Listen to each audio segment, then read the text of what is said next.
Bismillahirrahmanirrahim. Assalamualaikum warahmatullahi wabarakatuh. Alhamdulillah pada kesempatan ini saya bisa jalan-jalan bareng filosof kita, Ustadz Suharsono. Beliau memang banyak melakukan proses-proses internalisasi konsep-konsep dalam Islam untuk kemudian menjadi sebuah kekayaan intelektual yang bagi mereka yang memiliki radar cukup canggih, dia akan merasakan hempasan gelombang pencerahannya itu. Tapi memang ya tadi ya, bahwa pada tema-tema yang sangat penting, mendasar, seringkali kita butuh memperbaiki radar kita sendiri. Nah, kaitan dengan itu teman-teman, bagaimana sebenarnya kita memahami Islam ini sebagai sebuah ajaran yang hidup dalam kehidupan sehari-hari. Nah, misalnya dalam hal melihat pekerjaan, uang, termasuk ya dinamika hukum politik di Indonesia itu, kalau seorang muslim tuh memandangnya bagaimana sih? Langsung saja kita dengarkan bagaimana paparan dari Ustadz Suharsono. Silakan Ustadz. Ya. Assalamualaikum warahmatullahi wabarakatuh. Jadi kalau kita merenung sepintas saja, kita akan segera tahu bahwa ajaran Al-Quran itu adalah ajaran yang hidup. Artinya dia tidak hanya ajaran pada bangsa pada masa lalu, tetapi memang dia bisa menjangkau dan memberikan formulasi terhadap problem manusia yang mungkin, apapun problem itu. Formulasinya itu sebetulnya sudah ada di dalam Al-Quran. Sama ada dalam istilah geometri itu, ya, rumusan tentang berapa luas segitiga. Apapun jenis segitiganya, luasannya itu ya bisa diketahui melalui rumus itu. Tinggal bagaimana sebetulnya menerapkan rumus itu di dalam kehidupan. Itu yang seringkali menjadi masalah bagi kita adalah bagaimana menemukan mengaplikasikan formula itu. Ya, termasuk masalah kehidupan pada masa-masa sekarang itu. Sebetulnya kalau kita itu berpijak pada Al-Quran, mindset kita dibentuk dengan Al-Quran, itu tantangan apapun beratnya, itu sebetulnya ya bisa diselesaikan. Sama seperti yang dialami oleh Rasulullah SAW.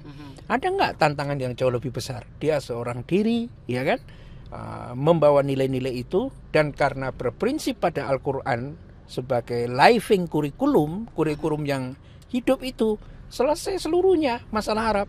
Padahal beliau ini adalah orang yang hidup pada masa di mana kejahilian itu mencapai puncaknya. Ya, nilai-nilai dehumanisasi, ya, nilai-nilai yang anti human itu pada puncaknya.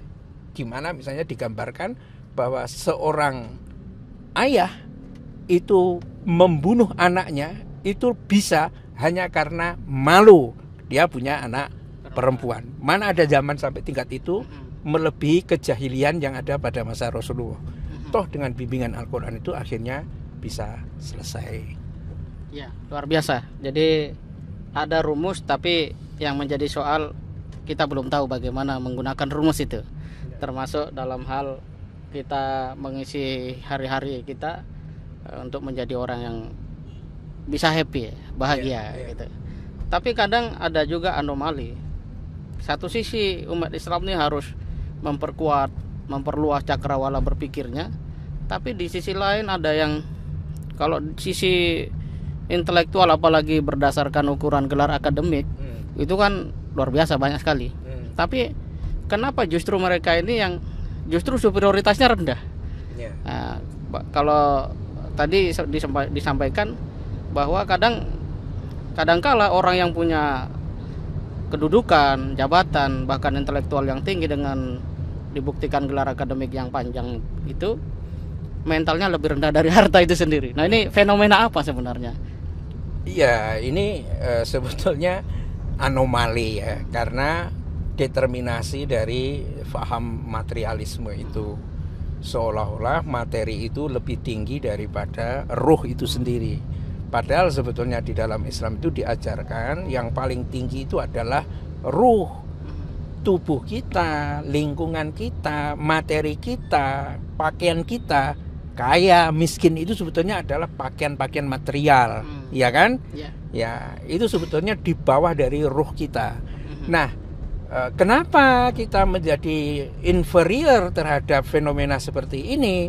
Ya, kuncinya ada pada pemahaman kita terhadap ruh itu, ya kan? Karena sebetulnya kalau kita pahami ruh itu apa, itu kan dia punya, Allah itu menciptakan manusia itu misinya sangat mulia sekali, ya.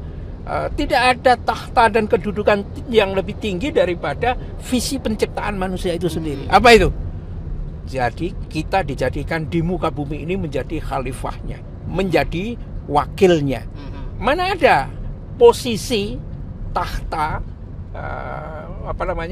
jabatan politik atau apa yang bisa lebih tinggi daripada bahwa kita ini adalah khalifah Allah di muka bumi itu. Nggak ada, ya kan? Betul. Cuma kadang-kadang kesadaran tentang hal ini tertutup atau kita tidak menyadari secara penuh. Ya, inilah pentingnya kita manusia ini mengikuti Nabi gitu loh. Nah, Nabi itu dalam seluruh kehidupannya basis kemanusiaannya ya didasarkan pada dua hal itu.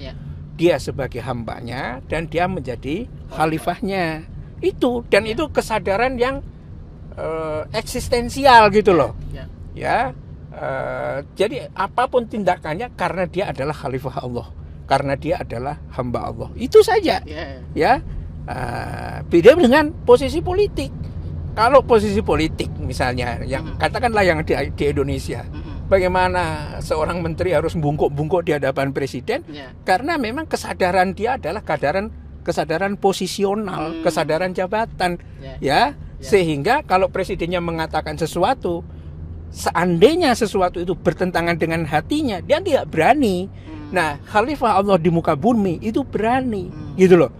Bisa, oh Pak Presiden, Anda keliru, ya kan? Apa sih resikonya? Paling diberhentikan itu. Kalau diberhentikan seperti itu kan sebetulnya nggak masalah juga, karena jabatan kita itu adalah khalifah Allah di muka bumi. Cuma kesadaran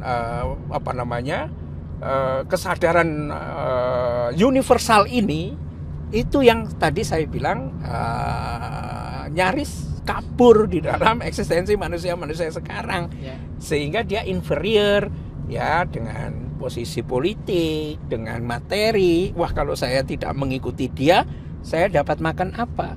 Loh, selama ini siapa yang memberi makan itu? Partai politik, pemerintah, atau Tuhan? Kalau Tuhan menghentikan nafas kita 5 menit saja, kita nggak bisa bernafas, apa artinya dunia ini? Nggak ada. Begitu saya kira. Wah, luar biasa, Ustaz. Jadi ternyata kesadaran universal ya, yang banyak dilupakan bahkan oleh intelektual, sebagian intelektual gitu ya. Nah, terakhir Ustaz, apa yang mesti menjadi concern generasi muda ini, terutama di era digital, terutama untuk ikut terlibat di dalam proses-proses dakwah dan tarbiyah dengan kapasitas masing-masing? Ya, pertama kita harus punya kemampuan berpikir kritis untuk bisa mengkritisi realitas yang ada.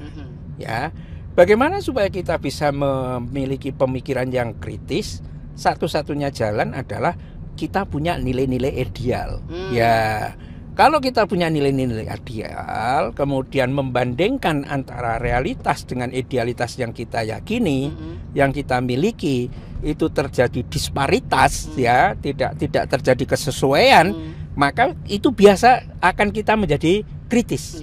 Ya, sama seperti kita berbicara tentang akhlak. Akhlak itu kan kita punya nilai Al-Quran, punya contoh Rasulullah, ya kan?